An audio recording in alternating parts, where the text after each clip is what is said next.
Hey, Dr. Matt here. So, what if hugging could reduce you or your child's risk of getting sick? Would that not be awesome?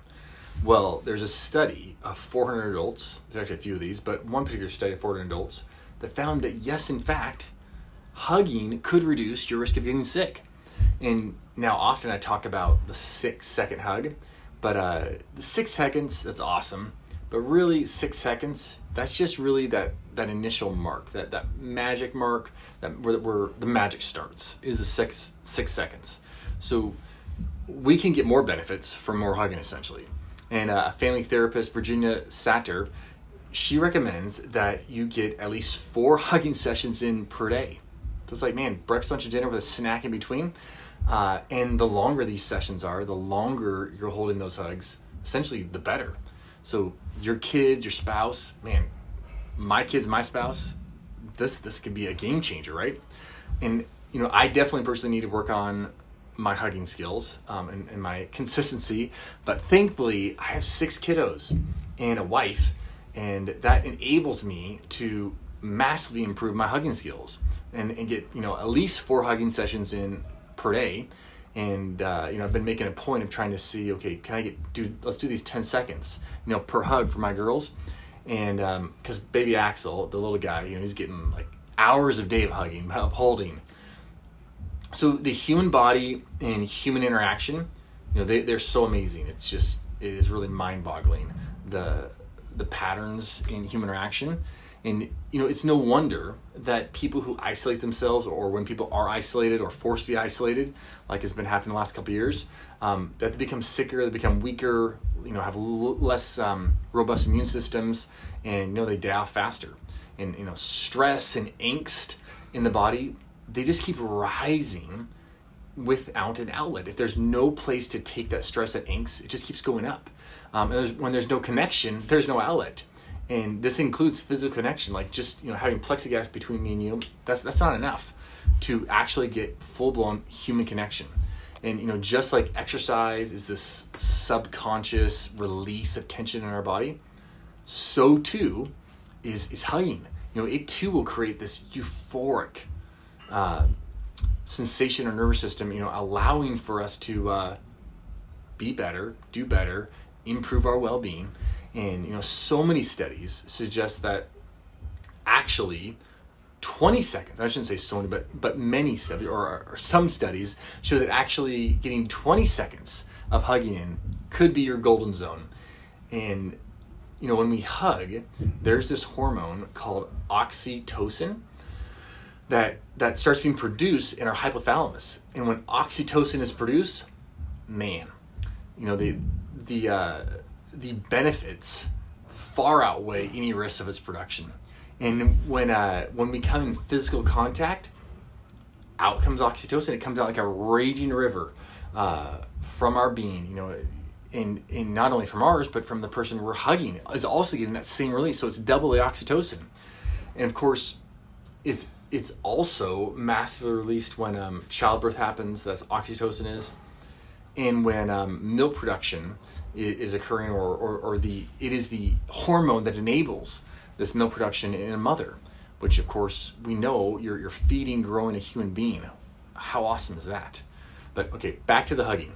So when oxytocin is released, it helps decrease just tension in the body as a whole. It helps decrease anxiousness, helps improve cortisol metabolism. Who doesn't need some help with their cortisol metabolism these days, with all these things going around all around us that are out of our control or seemingly out of our control? And when we can get a balanced fight or flight response, which is what oxytocin is going to help us with, is it can help regulate our sympathetic tone. And that sympathetic is that fight or flight part of our nervous system. It supports really a mutual connection between you and the person you're hugging. Oxytocin is. And it's making us feel like we belong, like we're needed, that we're a support.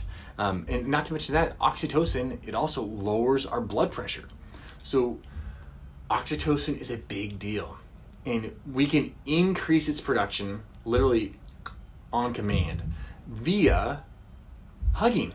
Isn't that awesome? So if we start hugging people, we start hugging our kids, our wives, our husbands, our friends, our sisters, our brothers, man, we're putting out this firestorm of oxytocin in our body. And if your children are having a rough day, they're feeling anxious, they're feeling depressed, maybe their thoughts are racing, they're like, what am I going to do? What about college? What about all this stuff with everything going on in the world? Man, consider just holding them. Take a minute and just hold them. And then once that minute's up, then you can talk to them about the issues that's going on. And you'll find that, guess what? Their being is going to be significantly more receptive to training, to discipline, to correction, to communicating about whatever the topic is, simply because you went through the act of hugging them before going deep into life. And hugging, it builds a bridge or bridges of trust. And the more often it's done, the more trust is gained between the parent and the child. So along with oxytocin, humans also start pumping out serotonin and dopamine. And these two neurotransmitters, you hear about them all the time because they're so intricately connected with reward and with feelings of well-being and motivation. And literally when you hit that 6-second mark, guess what? Out come the serotonin, out come the dopamine to lift the mood, to raise motivation, basically increase your capacity to do well in your well-being. And so when you hug your child, you hug your spouse, you're essentially forcing them to feel better.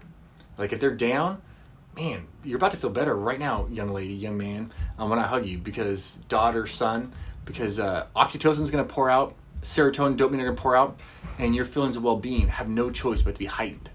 So put these chemical messengers to work for your benefit by engaging in hugging.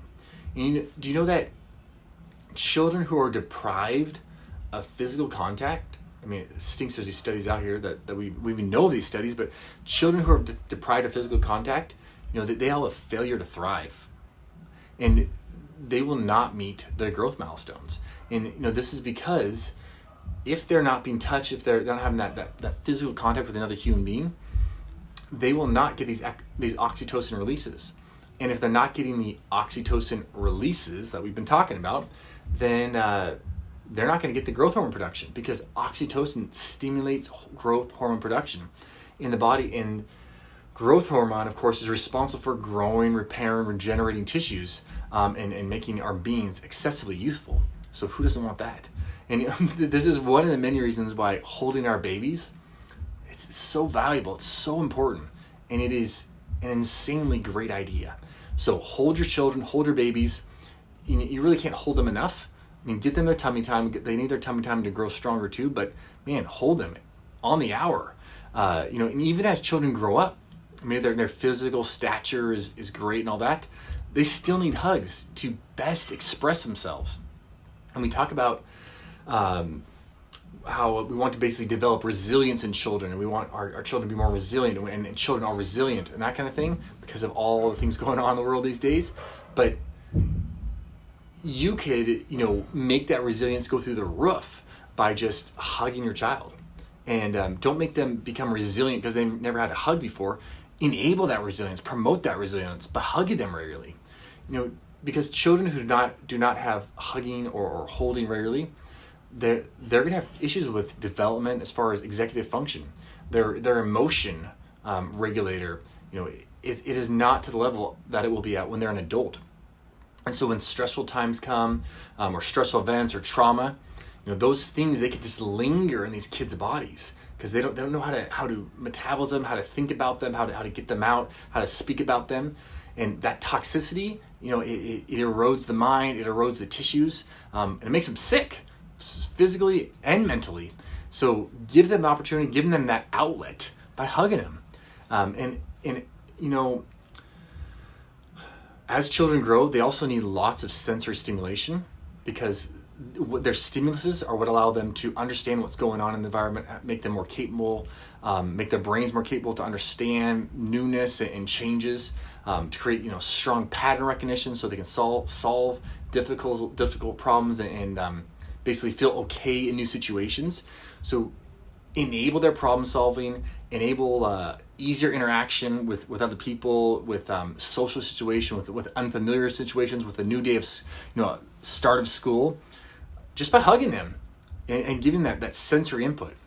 Unfortunately, there are these studies out there performed on infants who essentially were rarely given any physical touch. And what they find is these infants have significant, severe cognitive impairment. But on the other side of that, what is pretty cool is that these studies also show that if you just hold an infant for as little as 20 minutes a day for 10 weeks, my kiddo, he's getting like 12 hours a day. But for just 20 minutes for a day for 10 weeks, you can dramatically improve the development of these brains of these children, of these babies and infants, just by holding them, by hugging them. So bottom line, take time to hold your kids. You will never regret it. Your kids will be grateful that you did it when they read studies like I'm going over right now. And hugging isn't just a cute challenge. It literally is. It's a powerful tool for the development of our children, and it's just going to make them more excellent citizens of the world. It's going to make them more capable. It's going to help us. It's going to improve our feelings of well-being. If you want to improve your well-being quickly and efficiently, you got to hug. Go hug your kid. Go hug your wife, your husband. If you want to reduce your stress, hug. If you want to improve your mood, your feelings of well-being, feeling a little down, man, find someone to hug. If your cardiovascular health isn't where you want it to be, blood pressure's a little high, go get a hugging. And what's great about hugging is that you're helping yourself, but you're also helping the person who's receiving the hug. It's a mutual thing, a mutual benefit, which is kind of rare these days, where both parties are equally benefited. All right, so I hope this is helpful.